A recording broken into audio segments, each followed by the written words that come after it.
Bonjour. Alors, vous nous aviez récemment parlé du sucre. Ça a suscité de nombreuses questions de nos téléspectateurs sur la stevia, une nouvelle poudre sucrée naturelle qui vient d'être autorisée en France. Alors je dis la stevia c'est la plante et le stevia c'est l'édulcorant. Voilà. Alors déjà dites-nous ce qu'est la stevia. Alors on va voir une image, c'est une petite plante verte qui pousse au Paraguay de façon naturelle et on la trouve maintenant cultivée, enfin disons depuis les années 50 le Japon s'est mis à la cultiver, on appelle aussi l'herbe sucrée et à présent 12 pays la cultivent également. Alors les feuilles de cette plante sont sucrées et dans les peuples d'Amérique du Sud ont commencé à l'utiliser notamment pour sucrer leurs boissons chaudes, leurs infusions, puis petit à petit leurs aliments. Alors elle a des vrais atouts cette plante.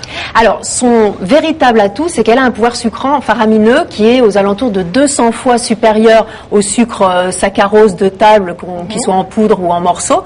Donc c'est très sucré et ce pouvoir sucrant il vient d'un composé qui est présent dans la feuille, qui est contenu dans la feuille qu'on appelle le ribodioside A ou REB-A pour son petit diminutif. Appelons le REB-A. Et le REB-A a un pouvoir sucrant très intéressant et il a l'avantage de ne pas être assimilé par l'organisme. Donc les molécules de cette feuille sucrante ne sont pas absorbées, ce qui fait qu'il y a 0 calories à la clé quand on consomme de la stevia et également 0 impact sur la glycémie, c'est-à-dire que contrairement à du sucre type saccharose, quand on l'absorbe, il fait monter le taux de sucre dans le sang de façon faramineuse. Là, non, il n'y a aucun effet. Alors dans ce cas, on peut quand même se demander pourquoi là, cette poudre sucrée naturelle finalement vient d'être autorisée seulement maintenant en France. C'est parce qu'on est plus lent ou plus prudent? Plus prudent sans doute, mais c'est vrai que quand on commence à regarder un peu plus près l'évolution de l'arrivée de la stevia, c'est assez surprenant parce que c'est une plante quand même ancestrale et en fait il s'est passé que pendant X années on n'avait pas prouvé son innocuité sur la santé, donc on l'évitait. Alors quand on interroge les experts, on s'est aperçu que tout le monde est unanime, c'est mieux que l'aspartame qui, je le rappelle, est un édulcorant artificiel, donc chimique. Donc tout le monde dit c'est mieux, même si l'aspartame n'a pas complètement levé tous les doutes sur son effet santé.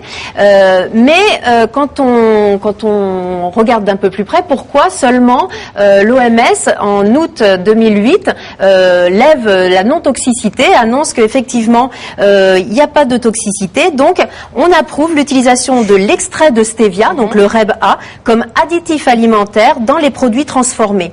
Et seulement en août de cette année, en 2009, l'Agence française de sécurité sanitaire des aliments, l'AFSA, dit ok, on va pouvoir l'utiliser, cet extrait de REB-A, et on va l'utiliser, mais pendant une période déterminée.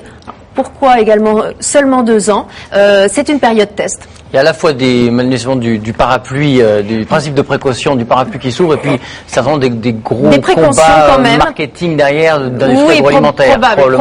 Probable. Et d'ailleurs, ça va commencer à être utilisé, on va commencer à en trouver dans certains de nos produits.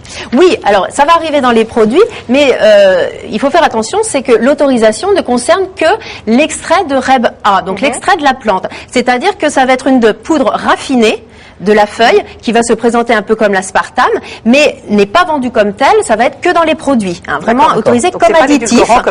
C'est pas un édulcorant qu'on pourra acheter. On va le mettre dans son café. On va pas pouvoir le mettre comme ça en poudre, mais pourtant, je suis allée dans un magasin bio, puisque dans certaines recettes, on voit utiliser la stevia, etc.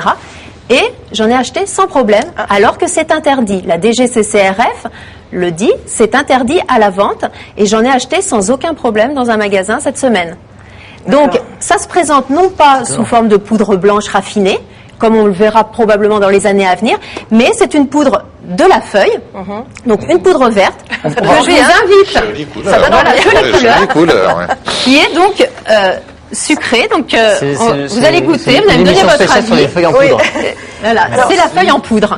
Et on trouve aussi les feuilles, alors j'ai regardé sur Internet, parce que sur Internet, on peut acheter les feuilles séchées, et également les plants pour faire pousser la plante verte. Délicieux. C'est pas mauvais du tout.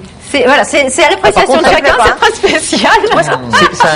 Il y en a pour tous les goûts, mais c'est vrai que ça goût de réglisse en fait. Ça goût de réglisse complètement, c'est vrai. Où est-ce qu'on va trouver la version autorisée alors? Alors, la version autorisée, donc ce sera pas celle en poudre, ce sera celle qui sera inclue et les industriels sont en train de changer leurs recettes, notamment dans tous les sodas. Donc il y a déjà 3 recettes en cours qui vont arriver en fin d'année sur nos rayons et dans les yaourts et tous les desserts allégés. Donc on va la trouver sous cette forme-là, mais ils ont déjà préparé et le nom et l'édulcorant sous cette forme-là.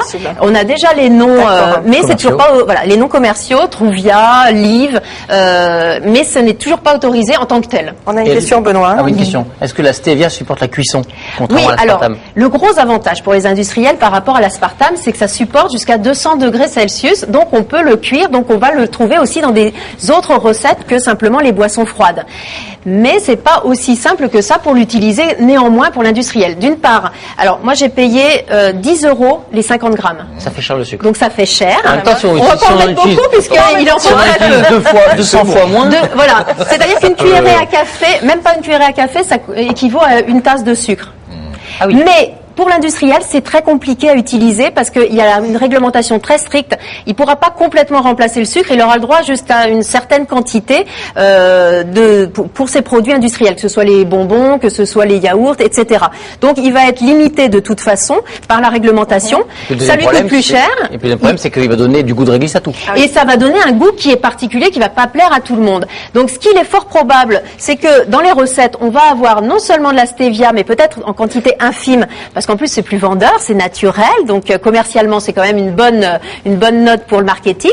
Mais le gros problème, c'est qu'on va être obligé de l'associer avec d'autres édulcorants, donc, notamment l'aspartame. Le côté 0 calories. Alors ça va peut-être être associé avec l'aspartame qui est également 0 calories, mais justement le docteur Chevalier en parle dans son dernier ouvrage, Les 100 meilleurs aliments pour votre santé et la planète. Et lui, ce qui l'inquiète, c'est qu'on va avoir des cocktails d'édulcorants dont on n'a aucune connaissance sur les effets à moyen terme sur la santé. Donc il y a quand même un réel danger d'utilisation. Alors on finit avec une question pour le commissaire Solveig qu'on nous pose.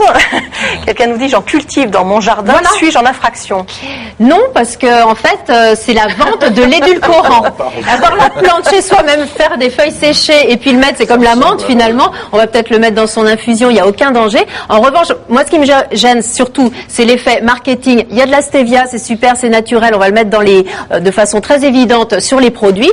Et le 0 calories, ça a forcément une connotation minceur, c'est allégé, donc je vais maigrir en consommant ce type de produit. Et encore une fois, on essaie de vendre une poudre entre guillemets de perlimpinpin qui est plus un coup marketing qu'un vrai coup de pouce pour maigrir.